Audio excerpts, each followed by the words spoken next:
What's up, guys? Corey here with Toothless Reptiles in San Diego. I wanted to do a video to address an issue that I had with a customer named.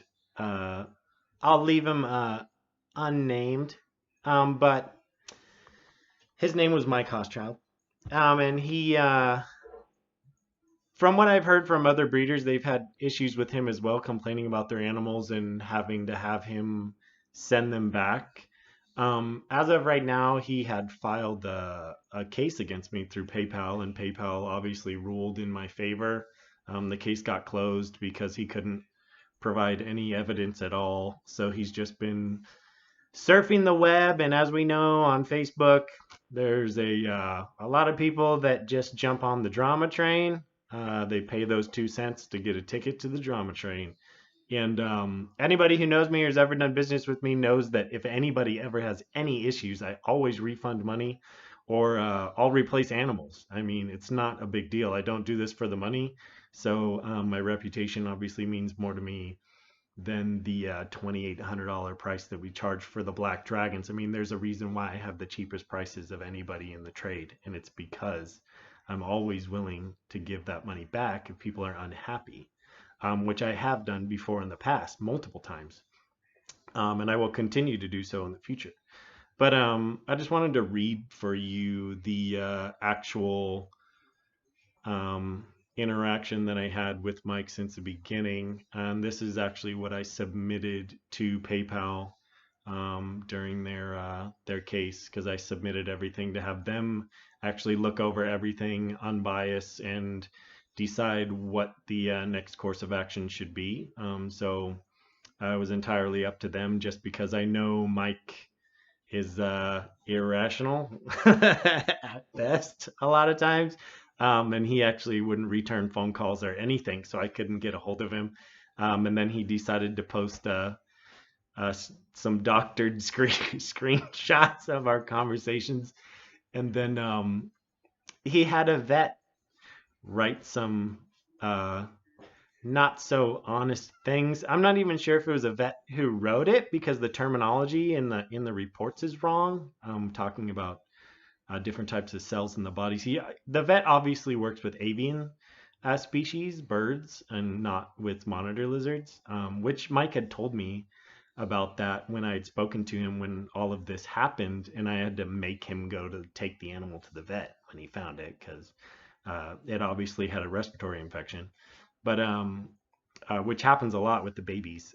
It's pretty common, obviously not something that's definitely not fatal if you treat it properly, but you'll see by going through this and the just the conversations that I had with Mike, where he literally refused to set his caging up properly, which I didn't understand from the get-go. But this is what I wrote.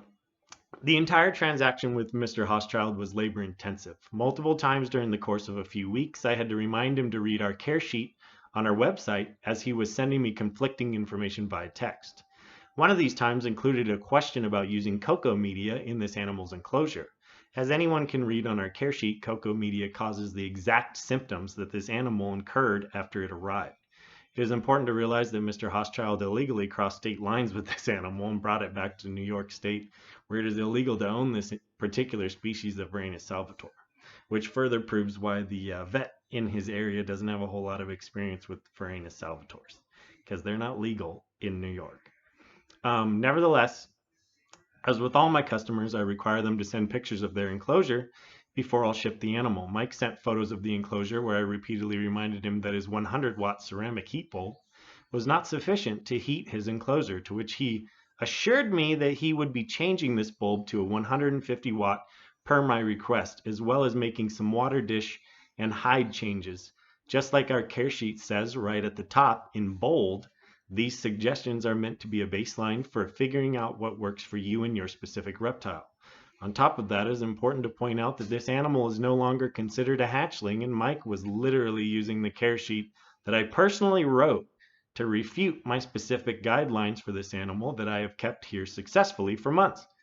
This, of course, is the reason why my specific directions would trump any presumptions and serve as further proof of why I ask for pictures, temps of enclosures. Easy concept, right? On Wednesday the 6th, Mike received the animal and had no complaints whatsoever. In fact, he was more concerned with the absence of the egg that the animal hatched from that I accidentally forgot to put in the package before it shipped out. I even have a photo he sent me of the animal in great health when he unpacked it. On February 7th, I followed up and asked Mike how the animal was doing, to which he responded, and I'm quoting here, "Doing well, not eating yet. Offered crickets, dubia, chicken. Nothing yet." He even went on to elaborate on the energetic nature that the animal had when attempting to attack a dubia roach. Mike asked me again about the 100-watt versus 150-watt bulbs, stating that I have both, quotes. To which I replied, yes, 150, quotes. Again, another instance of him not having the enclosure set up and ready for the animal with proper heating. As prior to this, he had told me that he had gotten these bulbs, and then after he received the animal, he was asking me again which bulbs he should be using when I had already told him that he needed to use the 150s, so he obviously never put the bulbs in. The next day, I was made aware of the animal having a massive respiratory issue, which also led me to believe that he may not have gotten rid of the cocoa media either. Mike claims that this animal is in horrible health, which could not have possibly happened over a course of 48 hours, which includes a stressful cold shipping and a new owner unwilling to follow the husbandry guidelines by the animal's breeder. If this were true, would an animal this sick look and act completely fine the day it was received and the day after as well? I instructed Mike to take the animal to the vet and further pressed him about the enclosure heating, which he told me this time that Amazon had sent him the wrong bulbs and that's why he never changed it. I find this odd because he texted me that he had both bulbs, which is a little weird. This is where this transaction went off course and left us with the issues we have today. As most people know, a transaction contains a minimum of two parties, and professionalism dictates that these transactions be kept to business that can be brought back to a zero sum if need be. On this day, when I was told about these issues, I offered Mike a full refund for simply returning the animal per our policy. He refused, stating, and I'm quoting here, "I don't want to send him back." At this point, I could have refunded Mike his $2,800 and even his vet bills as well to bring his transaction back to a zero sum, but Mike decided to introduce another set of negative transactions into the current by attempting to defame my character via social media. Not only did Mike parade this issue around the internet on the very same day that he brought it to my attention to remedy, but he sent our private conversations to multiple people, including posting them online, which is also illegal, just so everybody knows. This has created a second transaction that cannot be brought back to a zero sum. I'm open to any solutions that Mike would like to come to that would avoid all transactions and create a zero sum on both ends. At this point, I still can't get a hold of him via phone calls because he refuses to answer, claiming that our phone calls have been unproductive, but given the number of written interactions we have had with no success, I would say the evidence points to the opposite. It is important to note that it is not the first time Mike has done things like this, and from the feedback I've been getting, this animal had no chance from the start. We all make mistakes and animals get sick for any number of reasons, none of which are impossible. And impossible is in quotes, which he likes to throw around the word impossible a lot, which is, I don't know why any educated veterinarian or anything would never throw around the word impossible, because it's just anything's possible. This case is very easy to see what the issues were and what the issues continue to be. These are extremely advanced reptiles, and Mike has only kept bearded dragons successfully so far. These species are on polar opposites of the reptile husbandry spectrum. I just hope that the animal gets the care it needs before it's too late. Once again, I'm open to suggestions on how the transaction can be zeroed in its current state via Mike Hauschild. And I signed the letter, Corey. This was actually what really sucks about this is I got a bad vibe from Mike weeks in advance. When he had sent me the questions about the cocoa, before I'd even sent the animal, I even offered to refund his money because I didn't feel comfortable sending him the animal.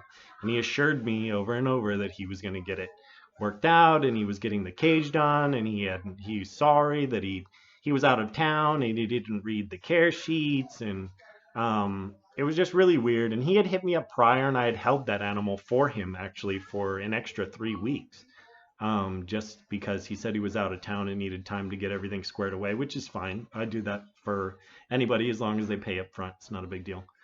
Um, but it was just a weird interaction. And then it was a little off-putting when the day that you have an issue and you report the issue to the breeder, you literally spent no time waiting for a response from the breeder or a diagnosis from the vet before you posted videos of the animal sick online. So basically, we PayPal actually ruled for him to have to send the animal back, which is what I wanted the entire time, was for him to send the animal back so I could refund his money. What's really funny is that he actually put in a claim on his PayPal for $2,000. He just wanted me to give him $2,000 for his pain and suffering. It had nothing to do with the animal. As of this point, I have no idea how the animal's doing. I've reached out to Mike quite a few times. He won't answer phone calls or text messages or anything at this point. Um, and I obviously sent screenshots of all of these conversations and all the stuff that happened in this thing that I've written out to PayPal, which is why they ruled in my favor to make him send the animal back. Um, but he refused to do it still. So there's not really anything I can do. I really hope that the animal ends up pulling through, and he finally gets his caging set up properly so the animal can hopefully thrive in an environment. I mean, we all make mistakes. To be honest, Mike's not the first person to purchase a black dragon and not be ready to take care of it. This is why I require people to send me pictures of their enclosures, and I've gotten a lot more strict about that recently. But it was just the going out of your way to cause a bunch of drama on the internet and to kind of stir the pot. Just it's a sign of an unhealthy individual. If you're not willing to take responsibility of your actions, or at the very least, give someone else like myself an opportunity to make it right, which, we all make mistakes. Um, and a lot of people, including other breeders, can tell you that an animal can get a respiratory infection pretty fast. I mean, even a baby, and that's not to say that maybe it had already had something started. At my place, I honestly don't know. We can't do any testing on that animal because he won't send it back. So right now he's working with a vet, and this is no offense to the vet either, but he's working with a vet who's obviously not a specialist in exotic reptiles, like our vet is, and we've had been working with for a while. So and if you're unwilling to set your enclosures up the way they're supposed to be set up, it's a lose-lose. You can take the healthiest animal and you put it into a bad environment. It's gonna get sick. It's gonna get stressed and it's gonna get sick. So this is kind of just a warning out there to the other breeders and some of the other people, I guess, just to, be careful with the people that you do business with. If you see red flags, dude, don't even bother. I mean, I do this stuff for fun, and this kind of stuff is no fun. It's no fun at all. It sucks all the fun out of everything, and it just really sucks for the animal. And that was my biggest concern with trying to get the animal back, was that I have no idea what the condition the animal's in. And with somebody who's unwilling to even put proper heating in their enclosure, it's hard to believe that they'd be willing to take care of the animal properly to bring it back to health, like giving it injections, H2O injections, water injections as well to keep them hydrated, and then obviously antibiotics and whatever else it needs. So it was just, I was more concerned about getting the animal back and having it be at least alive when it got here, so that way we could have our vet bring it back to health. And the biggest thing that sucks about this, guys, is that if you have an issue with somebody, it's not a problem to bring it up to them and allow them to at least pay them the common courtesy of making it right. I would have totally made it right. I tried to make it right. It's just some people don't want to be helped. They don't want to be helped. They just want to create more problems. And this was obviously an MO of this particular customer. I just wanted to kind of give my thoughts on it. All the feedback I've gotten about this issue and the way this guy's been going out has all been really positive, actually. I haven't had anybody come forth with anything negative to say aside from warning me about this kid because apparently this is something that he does pretty often, which sucks in hindsight because, I had no idea. Because I'm not really involved in the reptile community as far as forums and stuff. I'm not involved on any forums. So I just don't have the time for it, to be honest. But hopefully everybody learned something from this. I've learned something from this, and as far as selling animals and stuff go, we have a bunch of black dragons for sale. They're all happy and healthy, and we always guarantee the health of our animals.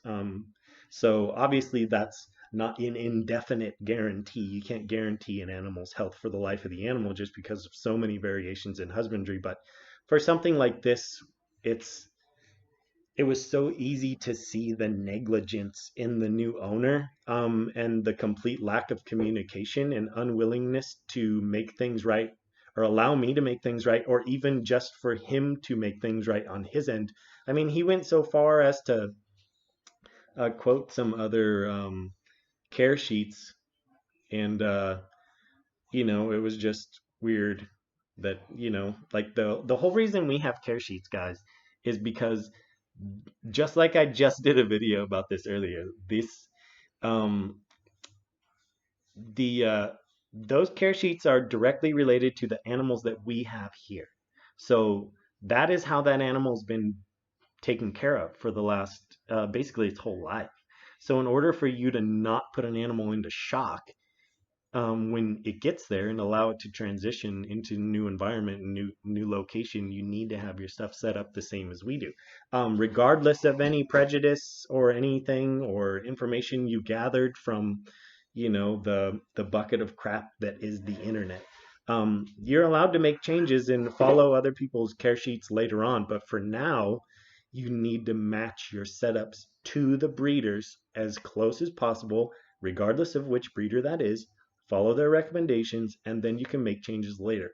It's also much easier to make changes on an animal once it's larger and established in captivity.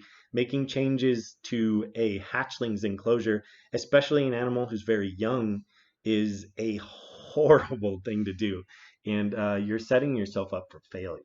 It doesn't mean that they all fail when you do that. It just means that it doesn't set you up for success. I mean, the level of probability and the kind of statistics we work with as it is now, just keeping these animals in captivity and hoping that they do really well, thinking that we know what they need when they need it is already astronomically far off from the reality. So it's important to follow the breeders' guidelines, and just kind of keep up with the breeders. And you know, uh, I am one of the only breeders that I know of who posts his cell phone number and always answers questions and phone calls. You won't find a single person on the internet who can say that they contacted me and I didn't call them back or speak to them on the phone.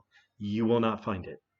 It is impossible because I always make an effort to talk to everybody about their animals, even when their animals aren't sold by me. So, and that's just simply because I like to do it. It's not that I feel obligated to do it because I have customers or I'm trying to keep up a reputation. It's because I like to talk to the people and I think it's important to share the knowledge that I've gotten over the years. So with that said, we have animals for sale. I just wanted to touch base on that now that the case with PayPal has all been thrown out. And just so everybody knows and we're all on the same page. As far as sending those screenshots that I have out of all of our conversations, I'm not going to do that. The people who have seen them are the people who actually decide this stuff, like PayPal and some of the other folks I've contacted. So it's I don't need the approval from everybody from the internet. But I just wanted to let you guys know that that was the issue that I was dealing with. It's been dealt with and taken care of. I did everything that I could, and ultimately, it all went in my favor. And you're welcome to believe and follow whoever you want. No judgment here. But generally, the people who respond to that stuff on the forums aren't the people who buy water monitors or anything from me anyway. They're usually just looking for the drama, which is it's unfortunate. The Facebook has turned into basically the overwhelming minority of just negativity. So, I mean, we get no negativity on Instagram or any of our other platforms. It's only on Facebook. So, which seems to be a running trend lately on a lot of different platforms. So, um, you guys can take from that what you want. Those of you who have any questions or issues, you guys know where to contact me. We have, you're welcome to give me a call. Ask me any questions you want. 619-549-1508. That's my cell phone number. Or you can shoot me an email, Corey@toothlessreptiles.com. And if you send me an email with a long-winded question, just be ready that I'm going to just send you my cell phone number. So, because I'm just going to want to talk to you. I don't want to write a huge email. But I think that's pretty much it out of me. So keep feeding.